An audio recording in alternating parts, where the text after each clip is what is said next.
Bonjour à tous et bienvenue sur ma chaîne. Aujourd'hui, je vais vous parler de l'étrange disparition d'Amy Fitzpatrick. Alors, restez là.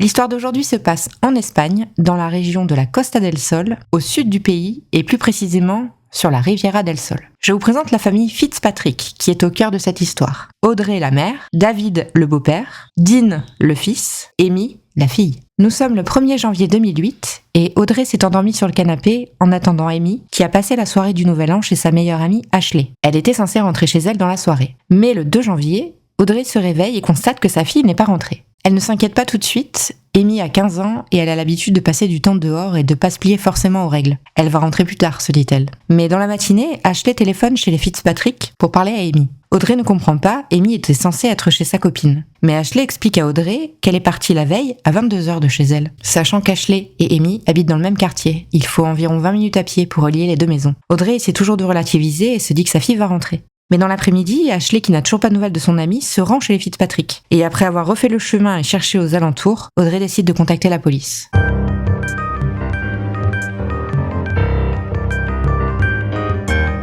Amy Fitzpatrick naît le 7 février 1992 à Dublin, en Irlande. Elle a un frère de 2 ans son aîné qui s'appelle Dean. Elle adore les animaux et souhaite devenir vétérinaire. Ses parents se séparent en 2004. Audrey, sa mère, rencontre David Mahon, un agent immobilier. Il a une opportunité pour aller travailler en Espagne. Il propose donc à Audrey de l'accompagner, ce qu'elle accepte. Ça fait donc à peu près 3 ans qu'ils y habitent. Amy, au moment de sa disparition, est assez perturbée. Elle passe beaucoup de temps hors de chez elle, car elle ne s'entend pas bien avec son beau-père. Elle est déscolarisée depuis 3 mois, suite à des rumeurs de harcèlement scolaire, et a pour projet de retourner vivre à Dublin avec son père.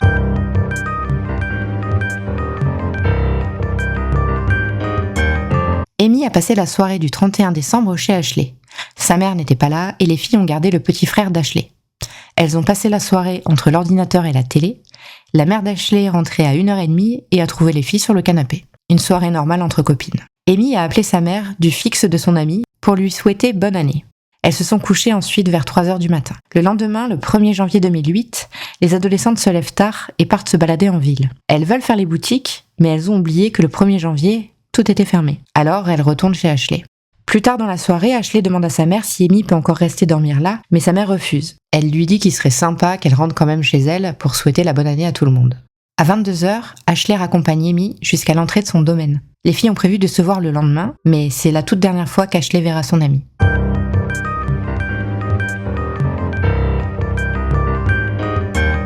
Les recherches débutent le 3 janvier 2008. Une battue est organisée avec des chiens pisteurs qui ne retrouvent absolument pas la trace d'Amy. Le chemin de terre qu'aurait emprunté Amy ce soir-là pour rentrer est analysé. Il n'y a aucune trace de lutte et aucun indice qui y sera découvert. De plus, la police découvre qu'aucun parent ne connaissait ce chemin. Il était emprunté uniquement par les adolescents pour se rejoindre de maison à maison, mais les adultes n'en avaient pas connaissance. Un hélicoptère quadrille toute la zone, rien non plus.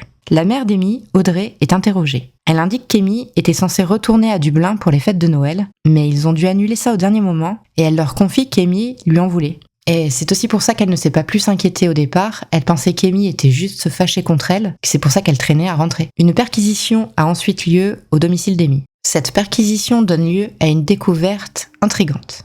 En fait, Amy avait 2 téléphones. Un téléphone irlandais, c'est celui qu'elle avait de base en arrivant en Espagne, et il n'y avait pas de forfait, mais elle s'en servait pour y stocker ses numéros de téléphone. Un téléphone espagnol, c'est celui dont elle se sert donc en Espagne, mais son beau-père David lui a cassé lors d'une dispute quelques jours plus tôt. Donc elle avait pris avec elle pour aller chez Ashley son téléphone irlandais. C'est d'ailleurs dans ce téléphone qu'elle a pris le numéro de sa mère pour l'appeler de chez Ashley. Rappelez-vous, pour lui souhaiter la bonne année. Ashley en est certaine, elle l'a vu sortir son téléphone. Et donc, vous l'aurez compris, c'est bien ce téléphone qui a été retrouvé lors de la perquisition. Étrange. Alors, est-ce que cela signifie qu'Amy est bien rentrée chez elle avant de disparaître ? Plusieurs témoins affirmeront avoir vu Amy le soir du 1er janvier dans un bar de la ville, le Trafalgar Bar, avec un homme blond plus âgé qu'elle. La tante d'Amy du côté de son père, donc la sœur de son père, à Dublin, dénonce des maltraitances dont aurait été victime Amy au sein de sa famille. Ce qui est aussi corroboré par les amis d'Amy qui ont été interrogés et qui ont déclaré qu'elle était parfois mal nourrie et souvent sale. D'ailleurs, en 2005, la mère d'une amie d'Amy avait écrit un courrier à l'ambassade pour signaler son inquiétude sur Amy et sa situation familiale. Elle y avait même écrit qu'elle avait peur qu'un jour elle ne disparaisse. En juin 2008, Audrey reçoit des SMS mystérieux provenant d'un téléphone prépayé intraçable. Amy aurait été kidnappée et se trouverait maintenant à Madrid. Audrey pense qu'elle va enfin retrouver sa fille, mais elle déchante rapidement lorsque cette personne demande 500 000 € de rançon. Elle se rend compte qu'en fait c'était juste une arnaque. En août 2008, l'avocat de la famille est cambriolé. Sauf que tous ces objets de valeur n'ont pas bougé. Les deux seules choses qui ont été dérobées sont 1. Le téléphone d'Amy, 2. Un ordinateur portable contenant les informations confidentielles, rapports de police, témoignages, etc. du dossier d'Amy. Quoi qu'il en soit, les voleurs ne seront jamais retrouvés et le téléphone d'Amy perdu à jamais. En 2011, David, le beau-père d'Amy, reçoit un message sur Facebook. Un certain Eric Lucky Wilson aurait tué Amy et s'en serait vanté. Eric Wilson est un ressortissant irlandais qui a été condamné pour 23 ans de prison en Espagne suite au meurtre de Daniel Smith en juin 2010 devant un bar de la Riviera del Sol. L'altercation qui a provoqué la mort de Daniel était au sujet d'une amie d'Amy. Daniel s'était interposé entre Eric et elle et il s'est fait tirer dessus. Certains ont imaginé que Wilson était peut-être l'homme plus âgé qui avait été aperçu avec Amy au bar la nuit de sa disparition. Mais ce ne sont que des spéculations, Wilson n'a jamais admis le meurtre.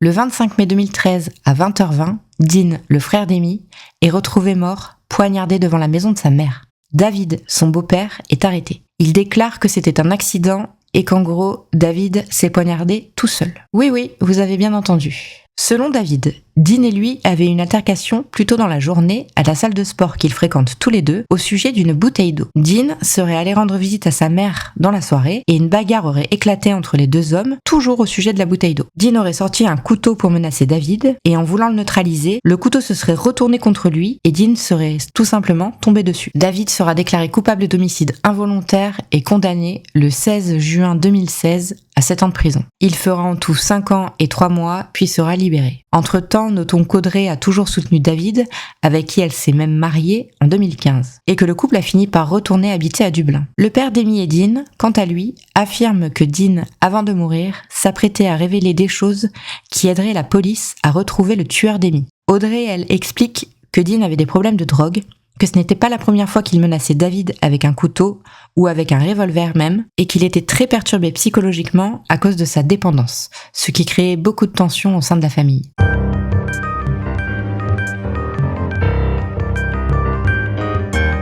L'année dernière, la tante d'Amy, Christine Kenny, a reçu une lettre anonyme dévoilant le lieu précis où Amy aurait été enterrée. Il s'agirait de l'écurie numéro 5 d'un vieil hippodrome de Fuengirola, une ville de la Costa del Sol. Cette lettre a bien évidemment été confiée à la police. On ne sait toujours pas à l'heure actuelle où en sont les investigations à ce sujet. Aujourd'hui, cela fait plus de 16 ans qu'Amy a disparu et on ne sait toujours pas ce qui a bien pu lui arriver.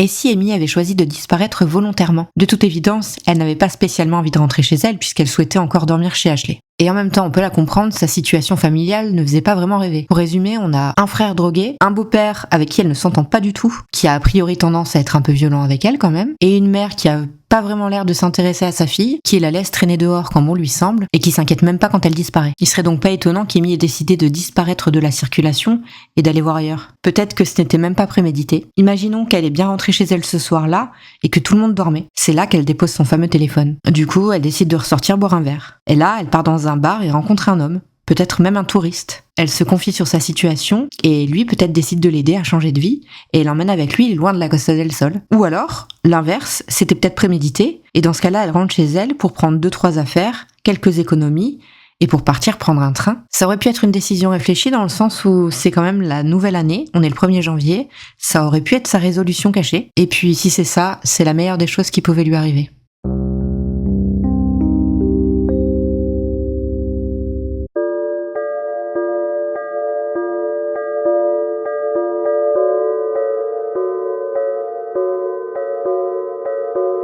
Lorsque je m'imagine Amy rentrer seule chez elle à 22h, je ne peux m'empêcher de penser à Lina. Les filles avaient le même âge et elles se ressemblaient. Lina, comme on le sait, s'est retrouvée sur la même route qu'un inconnu qui l'a persuadée ou forcée à monter dans son véhicule. Un pur hasard, un crime d'opportunité. Alors, il est probable qu'Amy aussi ait pu se retrouver sur la même route qu'un prédateur sexuel. Il a même peut-être proposé de la raccompagner et Amy ne s'est pas méfiée. Après, il y a une seconde hypothèse. Rappelez-vous, Dean, avant sa mort, s'apprêtait à révéler des choses sur la mort de sa sœur. Si Dean, qui avait une addiction pour la drogue, avait des problèmes avec des dealers et qu'ils avaient enlevé sa sœur pour le faire chanter, Dean aurait eu peur d'en parler à la police et n'aurait pas pu rembourser sa dette. Ils auraient donc fini par tuer Amy. Dans l'une ou l'autre hypothèse, malheureusement, même si elle a pu rester en vie quelque temps, je pense qu'ils ont quand même fini par la tuer.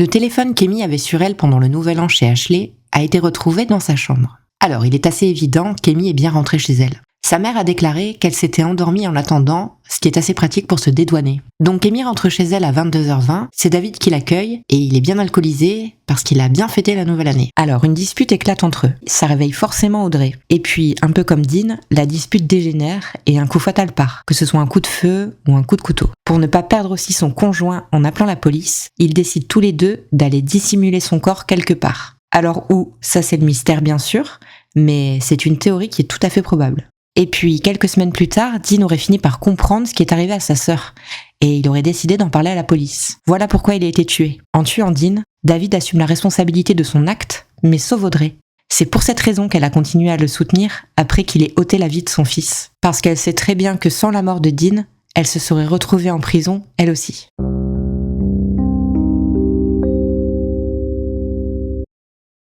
Alors, quelle théorie vous a le plus convaincu ? Théorie 1, la fugue. Théorie 2, l'enlèvement. Théorie 3, le meurtre. Ou théorie 4, la vôtre. Et si vous avez votre propre théorie, n'hésitez pas à la partager en commentaire. Pour voter, c'est très simple. Rendez-vous tout de suite dans l'onglet communauté de ma chaîne. Merci d'avoir regardé cette vidéo jusqu'au bout et à bientôt pour un nouveau Cold Case.